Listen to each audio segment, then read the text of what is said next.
Michael, can you tell us, how do you define bullying? I define bullying as the use of fear and intimidation to gain power and control. And the thing about bullying is we often tend to think of it as just a schoolyard phenomenon, school bus phenomenon. But I think it's very important to say that bullying permeates our culture.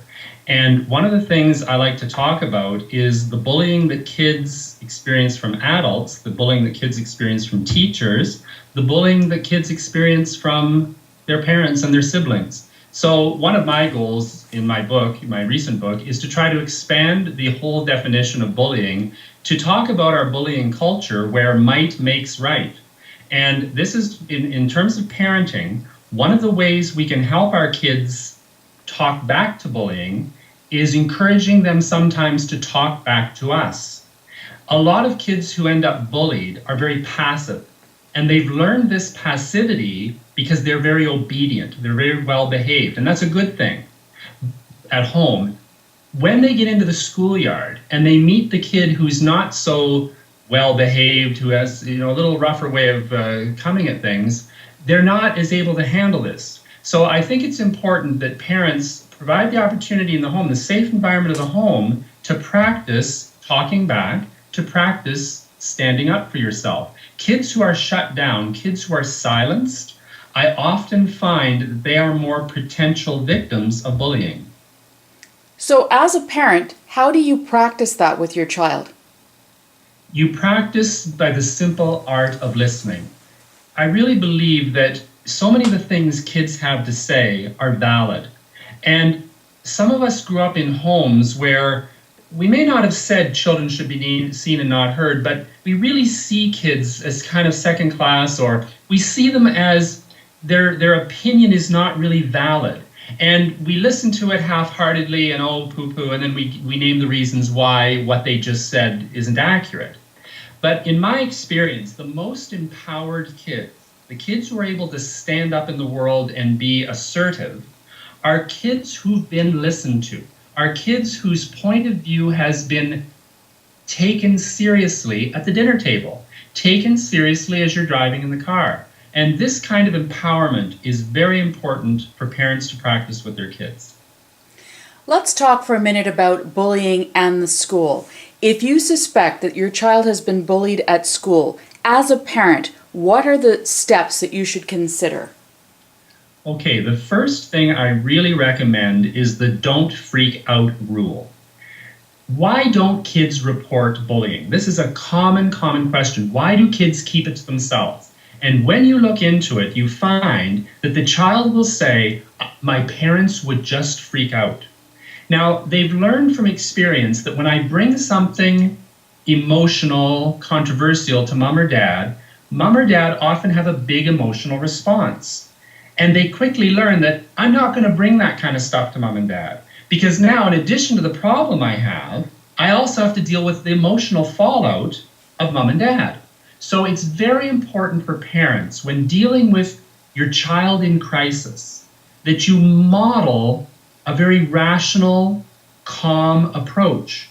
And you model for your child that every problem has a solution, and we are going to deal with this, and I empathize, I sympathize, and you rub their back and so on, but you don't freak out. So that's so important, step number one. The same rule really kind of applies when you approach the school. When you approach the teacher, really we should go in the steps of the pecking order that we find at school. And the first place to stop is the teacher. Because the teacher knows your child, and the teacher, hopefully, perhaps, knows the bully. And so the teacher's in a good position to negotiate and be a mediator between the bully and the bullied child. So teacher's number one. In a perfect world, it would all end there. What's the key to bullying? I often get asked, what's the silver bullet? The key to bullying? The presence of a strong adult. An adult who is willing to step in and say, no, we're done. This isn't going to happen anymore. If it's not fun for both, then it's not fun. Sadly, I deal with many situations where the teacher is not cooperative. The teacher does not see the problem in the same way the parent or the child does, and that's very difficult. So the next door to knock on is the principals. And we go to the principal and we very rationally say, I have a problem. I've spoken to the teacher. I don't feel it's being dealt with properly. I need to take this further because I'm not satisfied. Sadly, in many cases, the principal will not act. And then you move on to this. The next level would be the superintendent at the board level. And in the most extreme cases, you can go to the trustee. And this is sometimes the case. It's very sad when it has to go that far, but sometimes it does. And every school board has a code of conduct. And most of these are posted online. And I say to parents, know your school's code of conduct, and they are required to follow that code of conduct, and you can quote it to them. Now, as a father of four and having been a teacher for 30 years or so, you've dealt with this, I suspect, the issue of bullying from both those perspectives.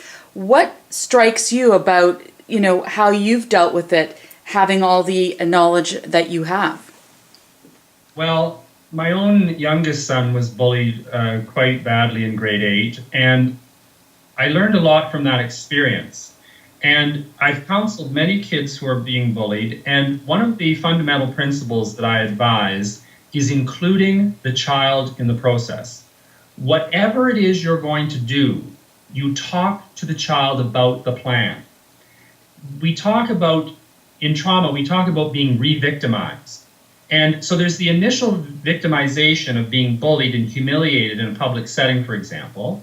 And then there's the added trauma, the added victimization of becoming the scandal of the week, of becoming the talk of the town, the talk of the playground. And kids desperately do not want attention drawn to them. This is particularly true in adolescence, where the last thing you want is to be talked about in a negative way. So I really advocate to include the child in the process, to discuss at the earliest stages, these are the steps we could take, these are the possible fallouts that could happen. What are you comfortable with? It's very important. I also, in terms of talking to teachers, administrators, I say, not never, but don't sit down with the bully and the bullied kid. This is a very bad strategy where the principal will call in the bully and the bullied kid cold. They don't know this meeting's going to happen. All of a sudden, there's the bullied kid sitting with the bully. And that's not going to be a reasonable conversation. The bully is only interested in self-preservation, self-protection, and it's not going to be an authentic conversation. So I say to principals, teachers, talk to the bullied kid privately, get the story, talk to the bully privately, get the story, and then bring the two kids together. But it's always, the common denominator in that is just this principle of including kids in the process and being very open in the process.